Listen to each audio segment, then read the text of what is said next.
বিষ্ণু ঈসা ইসলামের কাছে এক সাহাবী এসে বলল, ইয়া রাসূলুল্লাহ আ'তিনি শাইআন, আপনি আমাকে কিছু দান করেন, আমার কিছুই নাই। বিষ্ণু বললেন, তোমার কিছু নাই?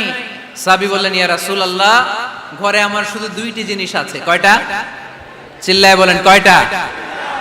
এক হচ্ছে একটা জামা, দুই হচ্ছে পানি খাওয়ার একটা জগ। বিষ্ণু বললেন, এই দুইটাই নিয়ে আস।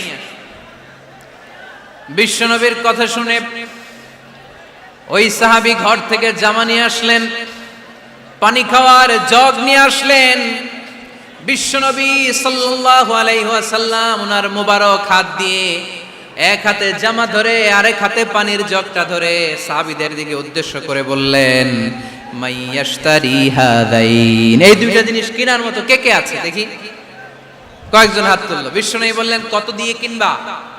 এক সাহাবী বলে, ইন্নী আশতারিহিমা বিদিরহাম, ও নবী যদিও এগুলো আমার দরকার নাই, কিন্তু আপনি যেহেতু নিলামে ডাক তুলেছেন, ইয়া রাসূলুল্লাহ ইয়া হাবিবাল্লাহ, আপনার সম্মানে আমি 1 দিরহাম দিয়ে দুইটা জিনিস কিনে নেব। 1 দিরহাম, একটা জামা, একটা পানি খাওয়ার জগ, দাম কত? 1 দিরহাম।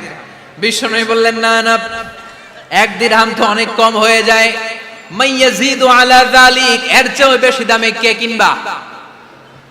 আরেক সাহাবী হাত তুলে বলতে লাগলো, ইয়া রাসূলুল্লাহ ইয়া হাবিবাল্লাহ ওয়া ইন্নী আশতারিহিমা বিদিরহামাইন, আমি এই জামাটার পানি খাওয়ার জগটা 1 দিরহাম নয় 2 দিরহামের বিনিময়ে কিনতে চাই। বিষ্ণু ঈসা ইসলাম ওই সাহাবাকে দিয়ে দিলেন।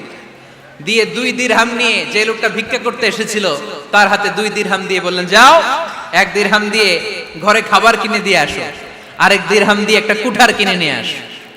শুনতেছেন? কি কিনে নিয়ে আসো? কুঠার দিয়ে কি করে? গাছ কাটে। ওই সাহাবী কুঠার কিনে নিয়ে আসার পরে বিশ্বনবী নিজ হাতে কুঠারের মধ্যে একটা কাঠের হাতল লাগাই দিলেন। আল্লাহু আকবার! হাতল ছাড়া কুঠার ইউজ করা যাবে? বিশ্বনবী নিজ হাতে ওই কুঠারের ভেতরে একটা হাতল লাগাই দিলেন আর বললেন, লা উরিদু আন আরাকা 15 আইয়াম, এই কুঠার নিয়ে জঙ্গলে যাও, গায়ে অনেক শক্তি আছে, কাঠ কাটো, এই কাঠ কেটে বাজারে বিক্রি করো, সামনের 15 দিন যেন আমি আমার চোখের সামনে তোমার না দেখি।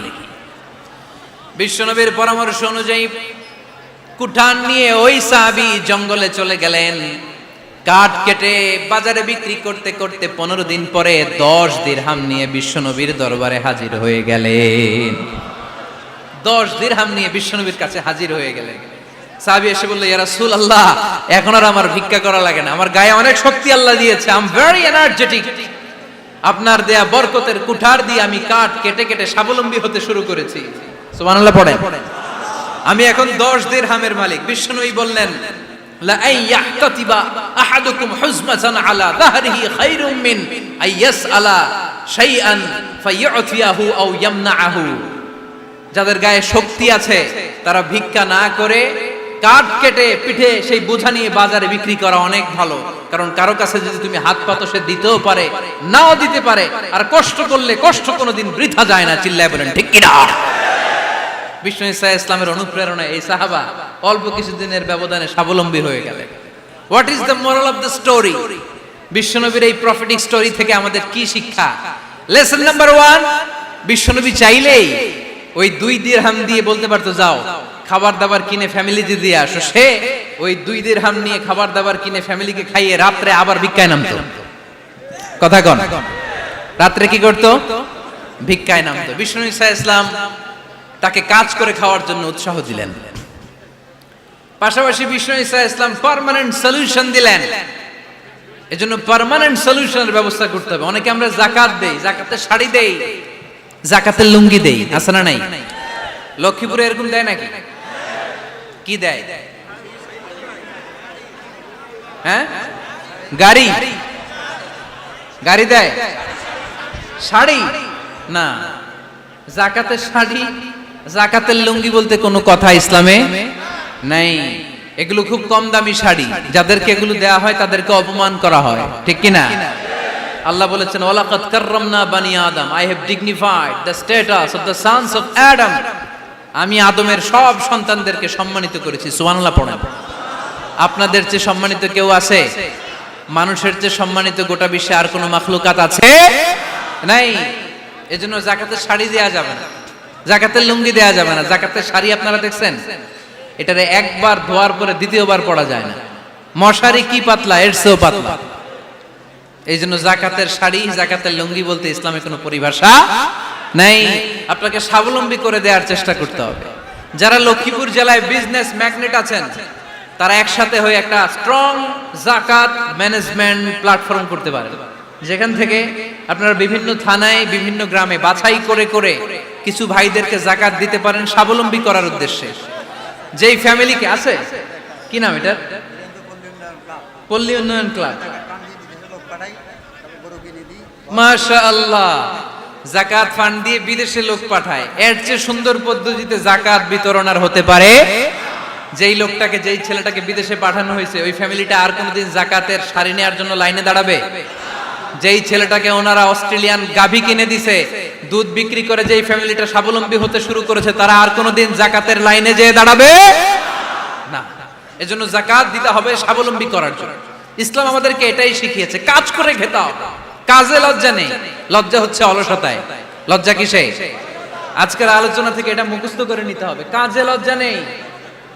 লক্ষ্মীপুরের ইয়াংস্টারেরা শ্রমে লজ্জা নেই, পরিশ্রমে লজ্জা নেই, লজ্জা অলসতায়।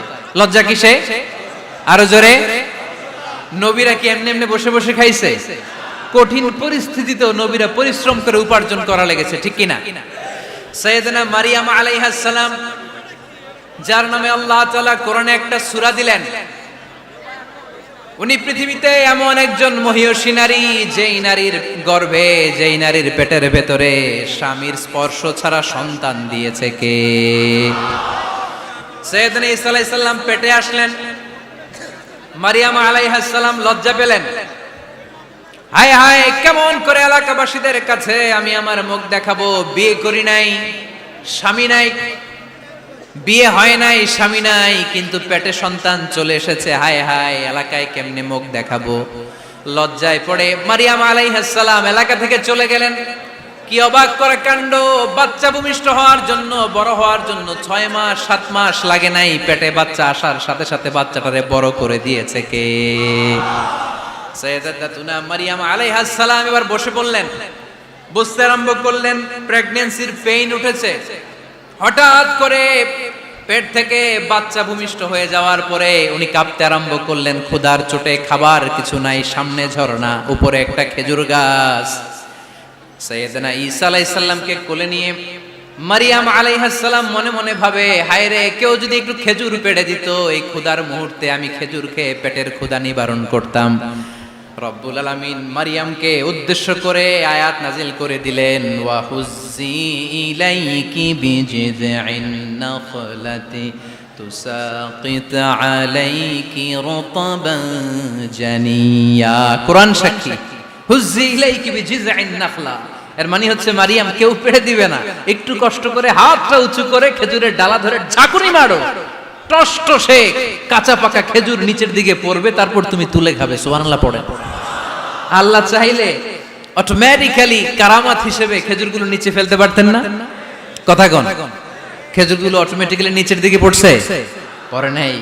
আল্লাহ শিক্ষা দিয়েছে, যেই পরিস্থিতিতে থাকো না কেন, তোমাকে শ্রম ব্যয় করে, কষ্ট করে তোমার উপার্জন করতে হবে, রিজিকের বন্দোবস্ত করতে হবে। চিল্লায় বলেন ঠিক কিনা?